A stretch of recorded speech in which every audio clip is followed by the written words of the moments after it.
I don't really feel that worried about the cost of living. Oh yes, the food here, oh my God, $4 come to $5, $6. Yeah, definitely cut back on daily expenses. Previously, I take 3-4 meals a day. Now I take 2 meals. So I cut something already. I'm supposed to go for 3 concerts, but I only go for 1. For the 9th time in 11 years, Singapore has once again topped the annual World Cost of Living Survey done by the EIU. The Singapore government has responded with an article saying its consumption basket may not reflect what Singaporeans usually consume and is therefore not a good gauge of cost of living for Singaporean households. The survey results instead act as more of a guide for HR managers to calculate allowances and compensation packages. Despite Singapore's GST rate rising from 7 to 9% across 2 years, it's still one of the lowest in Southeast Asia, with Cambodia and the Philippines at 10% and 12% respectively. But with the recent GST hike and the cost of utilities such as gas, electricity and water set to rise, we wanted to find out if Singaporeans are feeling the pinch yet, and if so, what are we doing to combat these price hikes? AsiaOne did a survey with more than 1,200 Singaporeans and found that more than 3 in 4 respondents were concerned about the cost of living in the next 6 months.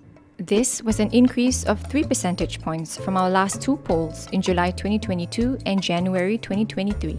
15% also said that they were not concerned, while the remainder were unsure. Among those who were concerned, the cost of food, followed by healthcare, transport, and non-food daily necessities, were cited as the main reasons why. For those who were not concerned, the main reasons were that they had no major financial commitments, they had a stable job with good income, and/or they had sufficient savings. More than half of respondents indicated that among the fee and price hikes in 2023, electricity and gas tariffs had the greatest impact on them.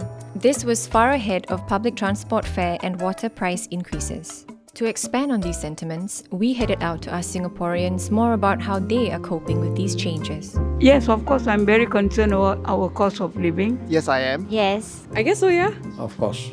Yes. Yes, of course. Everything is rising. I don't really feel that worried about the cost of living. We are all retired already, so we are very concerned about the food and transportation. I think food and transportation. So I have 2 young kids, so I think probably their education. Mainly, I think food-wise and also keeping of your job. For me, it's mostly food, transport, and education. Everything's going up. My income, source of income still stays the same. The rise in GST is 9%, but out of nowhere, the food market prices is like $4 to $4.50. Oh yes, the food here, oh my God, it has increased tremendously. $4 come to $5, $6. I cannot afford. I will adjust to rising cost of living by, cutting down on daily expenses. I will try to take away some of our luxuries, night outs and dinners out, try to reduce that. Definitely cut back on daily expenses. For me, because within NUS they have shuttle buses that are free, so I've been trying to take that more instead of public transport. Other things is also like cutting back on my daily expenses, definitely. I mean, my coffee right now is not a very good example, but usually I try not to get it. I will cut back on my daily expenses and also cut back on non-essentials. And also definitely look out for life hacks and discounts. Oh yes, we do. Like, nowadays we are trying to eat out. We will cook less. Previously, I take 3-4 meals a day. Now I take 2 meals. So I cut something already. I've been trying to eat out less. Shopping and food, because we used to go to restaurants quite often, and then we start to realize that prices are no longer that friendly now. I'm a big fan of shopping online. I have reduced that quite a bit. I'm supposed to go for 3 concerts, but I only go for 1. I think it's the gas and electricity is the most concern. Utilities, for sure. Transport, because I need very bad transport to go to the hospital, to polyclinic. I don't want and I cannot be able to spend so much money on all this transport. Both of us, our answer will be the public transport. Yeah, because we recently have been taking more public transport, and we're actually quite surprised to see that it's quite a big amount. I do receive some government subsidies, but I know most of the time my parents will take it away. Childcare fees, school fees are heavily subsidized, but it's still an amount to pay for. I do receive like CDC voucher. Sometimes there's rebates for like water bills and also gas bills. So that definitely does help. CDC voucher is 500, 250 to 250. If today you go and buy like NTUC things, it's expensive. You bring $100 also, will finish in one day.